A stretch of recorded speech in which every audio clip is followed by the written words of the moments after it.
Hey guys, how you going? So, another little rant about something I've just heard on BBC Radio 4. The bastion of intelligent discourse and progressive thought in the completely non-biased, unpartisan BBC. So this is from World at 1, on at 1 o'clock on the 10th of August. And while listening to this, I would just like you to consider, if you are paying the BBC licence fee, you are funding this. So, let's have a listen.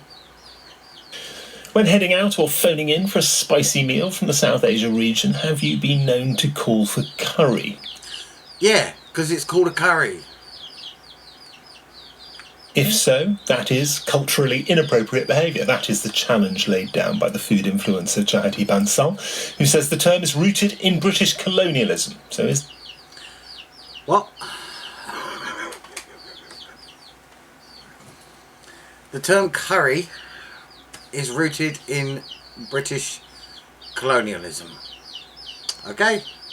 the right way to refer to South Asian food, and should the term curry be cancelled? To discuss this, I'm joined by Rami Gill, an Indian chef, food writer, author and broadcaster, and Sabir Bashir, who is an author and has her own selection of homemade spice blend called Sabir's Spices. Welcome to you both. Hi. Hello, good afternoon. Hello.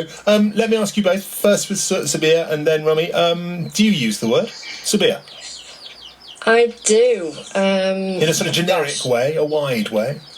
It usually is used when I'm talking to friends or people that, sort of use the term themselves. I think it's difficult for people to maybe come to grips with the terminology that we use at home every day.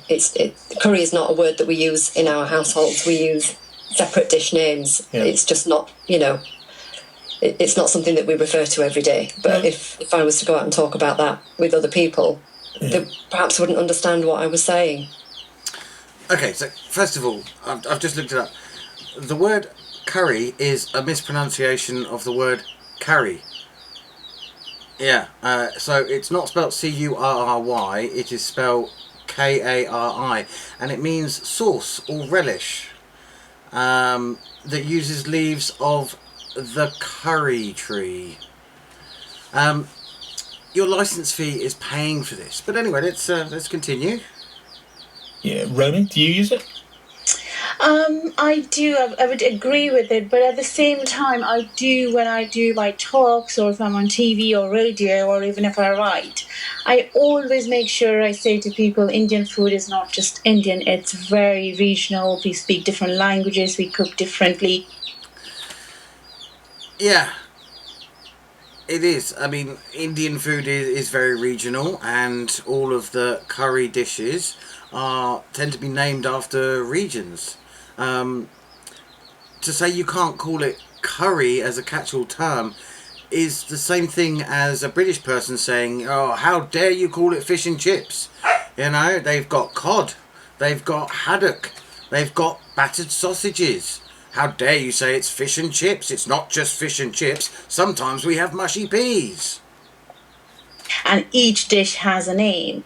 I try when I write for any publications, I make sure it has a proper name and not just call it a curry. But sometimes, people just generically use it and it's quite hard. Yeah.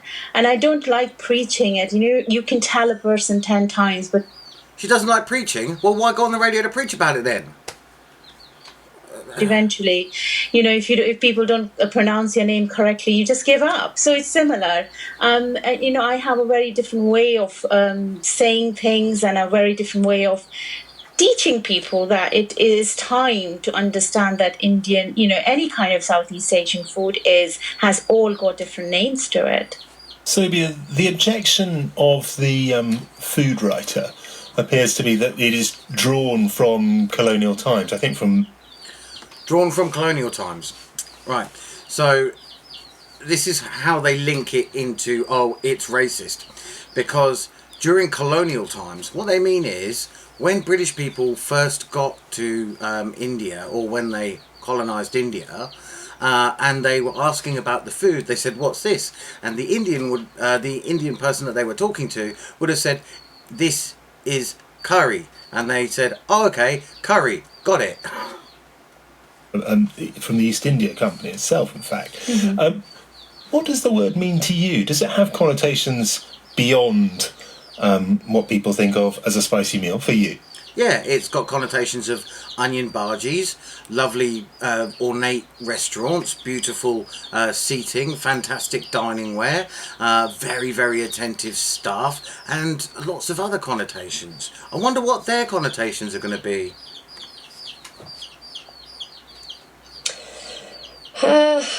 It does, and I think this goes back to childhood. For me, the word curry really had sort of a negative spin to it. It was used in ways that were hurtful, actually, to me. So in those times in the 80s, going back a while, it was used in a very negative way.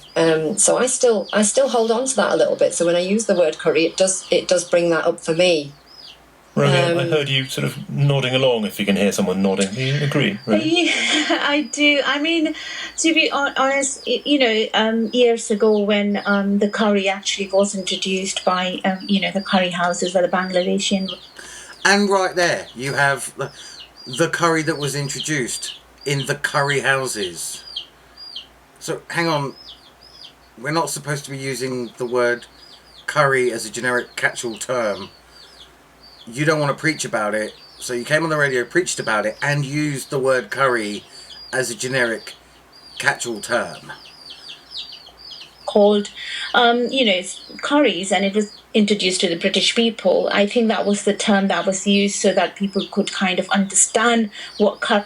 No, it was a term that was used because the Indians called it curry, K-A-R-I, and the British people didn't know how to spell that, so they wrote curry. That's why it is there. And whatever spin you want to put on it, that's what it is. But anyway, guys, I think we'll leave that there. They do carry on for a bit, but there's nothing more interesting, and you've heard everything that they had to say. Anyway, guys, don't forget every single Sunday I upload a weekly update on what I'm doing here on the homestead. You can buy my book. It's available on Amazon via Kindle or paperback. The paperback looks lovely. And of course, have a great one. Enjoy yourselves, and I'll talk to you again soon.